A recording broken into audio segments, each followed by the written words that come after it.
وہ جب وہ نذرانہ لے کے حضور کی بارگاہ میں حاضر ہوئے نا، تو انہوں نے عرض کی کہ یا رسول اللہ صلی اللہ علیہ وسلم، آپ نے ہم پر بڑے احسانات فرمائے ہیں، آپ نے بڑی تبلیغ فرمائی ہے، آپ نے بڑی کرم نوازیاں کی ہیں، آپ کی وجہ سے ہمیں ہدایت کا نور ملا ہے، ہم اس کا کچھ بدل تو نہیں دے سکتے، لیکن یہ کچھ نظر ہر مہینے ہم آپ کی بارگاہ میں پیش کریں گے اگر آپ قبول فرمائیں۔ ابھی صحابہ حضور کے غلام یہ کہہ ہی رہے تھے کہ اللہ تعالیٰ نے قرآن مجید نازل فرما دیا، فرمایا قل لا اسألکم علیہ اجرا الا المودۃ فی القربی۔ اے محبوب علیہ السلام، آپ اپنے غلاموں سے فرما دیں کہ میں تبلیغ دین پر تم سے کوئی اجر نہیں مانگتا، الا المودۃ فی القربی، بس میرے قریبیوں سے محبت کرتے رہنا، ازواج مطہرات سے، میری شہزادیوں سے، حسنین کریمین سے، مولا علی سے، میرے قریبیوں سے پیار کرنا۔ نوجوانوں، آج چونکہ دین کے معاملات میں بحثیں بہت ہوتی ہیں، تو بعض جو بڑے نکھرے اور واضح موضوعات تھے ان کو بھی لوگوں نے الجھا دیا۔ یہ بڑا سیدھا سادہ سا موضوع ہے، اس میں الجھنا نہیں ہے۔ ہم نے حضور کے جمیع صحابہ سے محبت کرنی ہے اور حضور کی اولاد کے بچے بچے سے پیار کرنا ہے۔ آج تو لوگ بڑے دعوے دار بنتے ہیں نا، اور اپنے تئیں بڑے محب اہل بیت بنتے ہیں، لیکن جو انداز محبت اہل بیت کا فاضل بریلوی رحمت اللہ علیہ نے اختیار کیا وہ کہیں اور نہیں ملتا۔ اعلیٰ حضرت فرماتے ہیں تیری نسل پاک میں ہے بچہ بچہ نور کا، یعنی ایک ایک بچہ، اور نسل نہیں، نسل پاک، تیری نسل پاک میں ہے بچہ بچہ نور کا، تو ہے عین نور، تیرا سب گھرانہ ہی نور کا۔ تو ان لوگوں کا اپنے دل کے اندر احترام پیدا کریں، پیار پیدا کریں، ان کے لیے جذبات عقیدت کے رکھیں۔ ہمارے دلوں میں ہماری اولاد کا پیار ہوتا ہے اور بڑی اچھی بات ہے، بزرگوں کا، والدین کا پیار ہوتا ہے، بڑی اعلیٰ بات۔ جائز طریقے سے کمائی ہوئی کمائی کا بھی پیار ہو تو اچھی بات ہے۔ آپ کے پاس کوئی ذمہ داری ہے، کوئی خیر کا کام ہے، آپ محبت کرتے ہیں، اچھی بات ہے، لیکن یہ ساری محبتیں دل میں موجود ہے، ٹٹولو تو صحیح، کیا حضور کی اولاد کی محبت بھی موجود ہے؟ اس پر غور کریں۔ بہت ساری ابحاث میں اصل چیزیں میں پھر آپ کے ذہنوں پر دستک دیتا ہوں، دل سے پوچھنا، کیا امام حسن کے نام پر وجود میں کوئی کپکپاہٹ طاری ہوتی ہے؟ کیا امام حسین کا نام پاک آئے تو خون میں کچھ گردش محسوس ہوتی ہے؟ کیا مولا علی سیدہ پاک کے مقدس ناموں سے ہمارے اوپر وجدانی کیفیت آتی ہے؟ یہ پیار کریں حضور کی اولاد سے، بحث نہ کریں، اور ایسے لوگوں سے بھی بچیں جو ہمیں بلا وجہ کا الجھاتے ہیں۔ ہم ان کے غلام ہیں، ہم نے غلامی کر لی، ہم حضور کی اولاد پاک کا صدقہ کھاتے ہیں، ہماری اولادیں پلتی ہیں، ہمیں وہ غلامی کرنی ہے، عقیدتوں کے، احترام کے، محبتوں کے رشتے قائم رکھنے۔ دیکھو حضور کس ترتیب سے اپنی اولاد کی محبت بیان کرتے ہیں۔ نبی کریم علیہ السلام فرماتے ہیں اللہ سے محبت کرو، تمہیں نعمتیں دیتا ہے، تمہیں رزق دیتا ہے۔ یہ ذرا فلسفہ سمجھیے گا، اس حدیث پاک میں جو خاص جاذبیت ہے، جو حکمت اور دانائی ہے، اس پر غور فرمائیں۔ کریم فرمانے لگے اللہ سے محبت کرو، وہ تمہیں رزق دیتا ہے، اور مجھ سے محبت کرو، میں اللہ کا رسول ہوں، میں اس رب کا رسول محبوب ہوں، مجھ سے پیار کرو۔ اور کریم فرمانے لگے میری اہل بیت سے محبت کرو، کیونکہ میری اولاد ہے، میری اولاد، اس سے پیار کرو۔ یہ محبت اس لیے ہے کہ وہ نبی پاک کی اولاد، اور ہم تو وہ لوگ ہیں جو اپنے استادوں کے بچوں کا بھی احترام کرتے ہیں۔ نہیں سمجھ آئی؟ اب ماشاءاللہ جتنے آپ اندر بیٹھے ہیں اتنے ہی باہر کھڑے ہیں، یہ بھی کمال کی بات ہے کہ اندر مزید آ سکتے تھے، لیکن ہمارے بعض دوست ایسے ہوتے ہیں جو بعض اوقات بے ترتیب رہنا پسند کرتے ہیں۔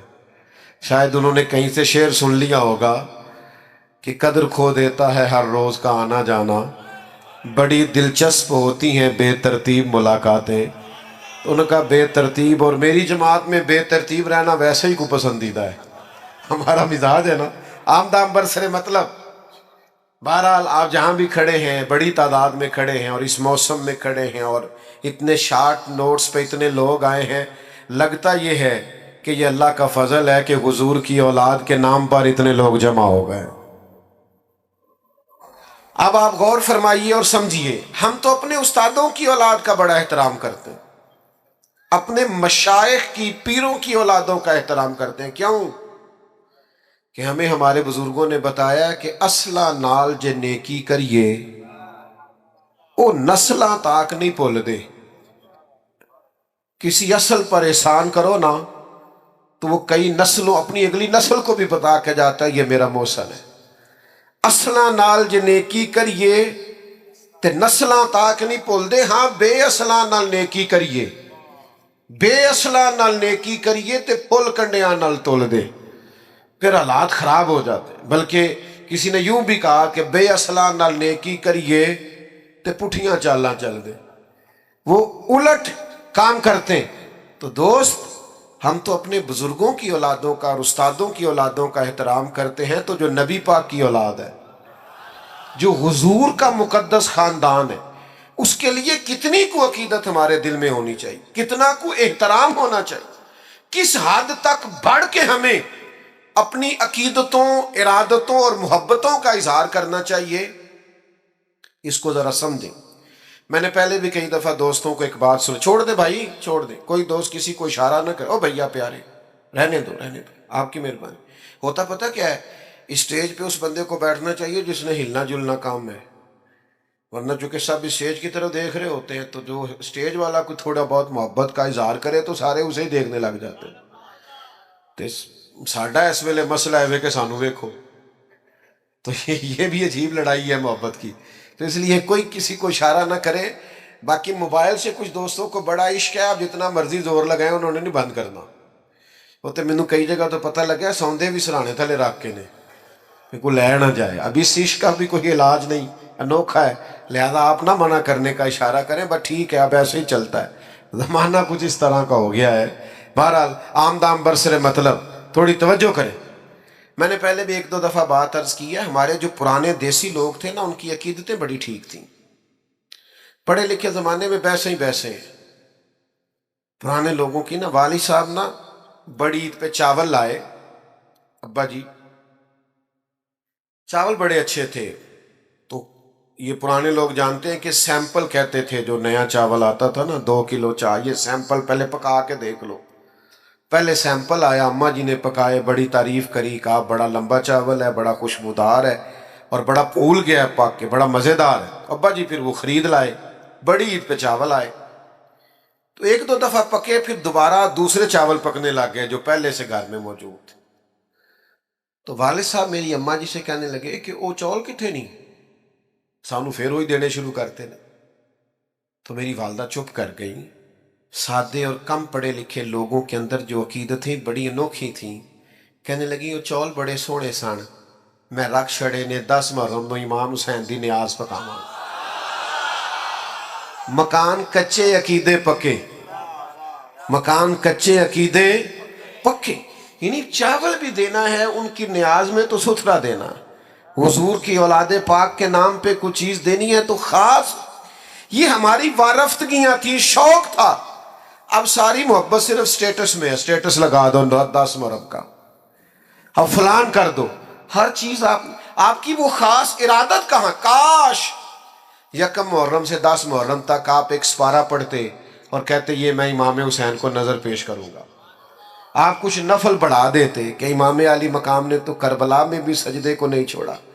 کاش آپ حضور پر، نبی پاک کے آل و اصحاب پر درود پاک بڑھا دیتے کہ میں نے زیادہ درود پڑھنا ہے، اس لیے کہ یہ ایام ہیں ان کی شہادت کے۔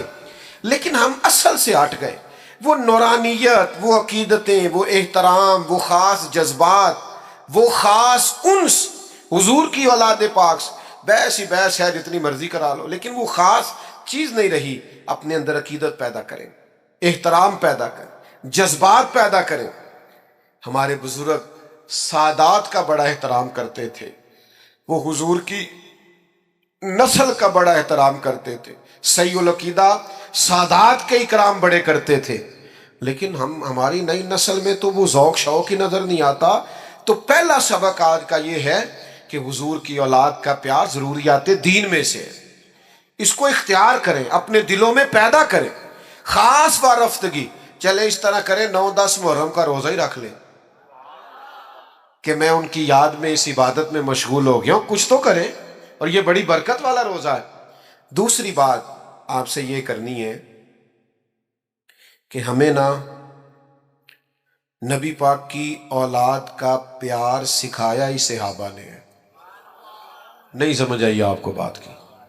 سکھایا ہی، جتنی ان کی فضیلت کی روایتیں ہیں، روایت ہی صحابہ نے کی، بتائیں ہی صحابہ نے، یہ محبتیں آئیں ہی ادھر سے۔ ہمیں حضرت عمر نے تو سکھایا ہے حسنین کا اکرام کیسے کرنا ہے، حضرت ابو ہریرہ نے تو سکھایا ہے، انہوں نے تو ہمیں سکھایا ہے۔ کچھ لوگ بڑا مکروہ دھندا کرتے ہیں،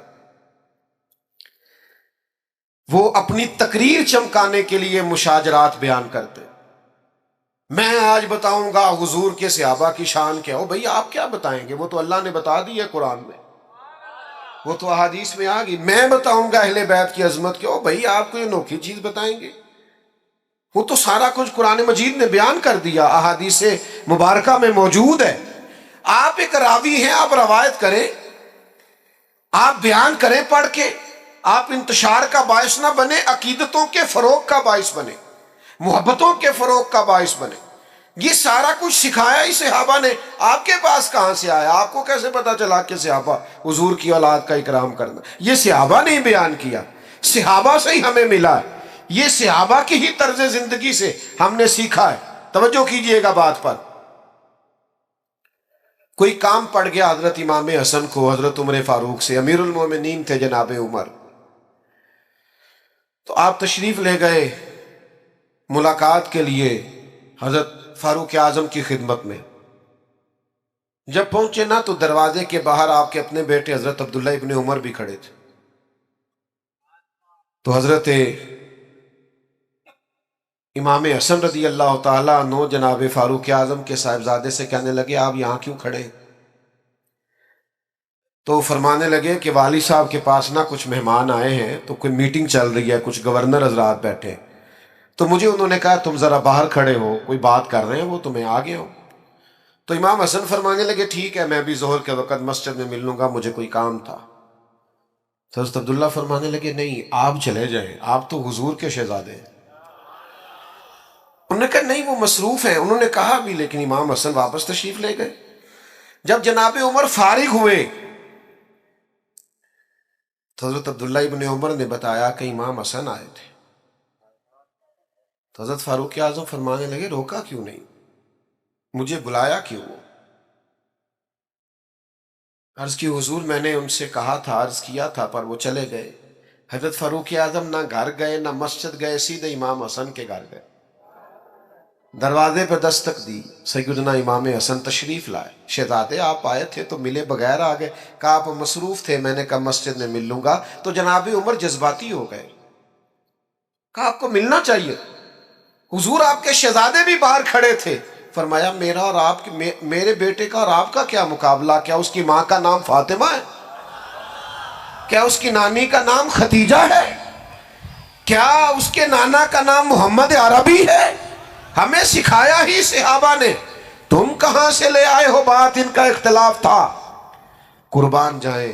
پھر حضرت عمر اور جذباتی ہوئے، سر سے امامہ اتار لیا، کہنے لگے شہزادے عمر کے سر پر یہ جو عزت کے بال ہیں یہ آپ کے نانا کے اگائے ہوئے۔ تو میرے عزیزو یہ محبتیں، یہ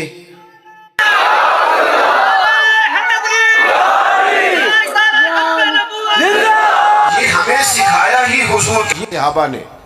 تو جب تک صحابہ کے دروازے پہ حاضری نہیں دو گے اہل بیت کی محبت کا پتہ کیسے چلے گا؟ ادب کا پتہ کیسے چلے گا؟ ان کی محبتوں کا پتہ کیسے چلے گا؟ علامہ اسماعیل حقی رحمۃ اللہ علیہ نے ایک بات لکھی، فرماتے ایک دن حضور علیہ السلام تشریف فرما تھے، تو جس کمرے میں حضور جلوہ فراز تھے نا، وہاں جگہ کچھ کم تھی، اور صحابہ بالکل حضور کے مقدس قدموں میں آ کے بیٹھے ہوئے تھے، اور باہر بھی جہاں تک جگہ تھی کونوں میں دیواروں سے لگ لگ کے صحابہ بیٹھے تھے۔ اچانک ایسا ہوا کہ مولا علی شیر خدا تشریف لے آئے۔ ہر صحابی چاہ رہا تھا میں اٹھ کے مولا کائنات کو جگا دوں، کیونکہ سب جانتے تھے علی کی محبت ایمان ہے، ان کا بغض نفاق ہے۔ ہر ایک چاہ رہا تھا میں اٹھوں، اپنی جگہ چھوڑوں، گنجائش بناؤں اور شیر خدا کو بٹھا دوں، قربان جائیے۔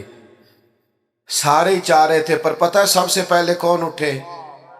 جو نبیوں کے بعد سب سے بڑا درجہ رکھتے ہیں، افضل البشر بعد الانبیاء بالتحقیق حضرت ابو بکر صدیق۔ جناب صدیق اکبر سب سے پہلے اٹھے، اپنی جگہ خالی کی، مولا علی کا بازو تھاما، اپنی جگہ پہ بٹھایا۔ اب صحابہ کا مجمع ہے، حضور جلوہ فراز ہیں، کوئی تبصرہ کر ہی نہیں سکتا۔ حضور خود ہی بولے، فرمایا دیکھا تم نے میرے ابو بکر نے کیا کیا؟ دیکھا تم نے یا رسول اللہ؟ دیکھا؟ حضور فرمانے لگے کوئی عزت والا ہی کسی کی عزت کو پہچانا کرتا دیتا۔ عزیزو، یہ تو ہمیں ان لوگوں نے سکھایا ہے۔ اس لیے تو بعض لوگ ایسے ہیں کہ ان پر اب غصہ نہیں آتا، اب تو ترس آتا ہے کہ یار تم کیا دھندا کر رہے ہو تقریر چمکانے کے لیے؟ ان لوگوں کے مابین تم اختلاف بیان کرتے ہو جن کے بارے میں قرآن نے کہہ دیا اشداء علی الکفار رحماء بینہم، یہ کافروں پہ سخت ہیں، آپس میں تو بڑے رحم دل ہیں۔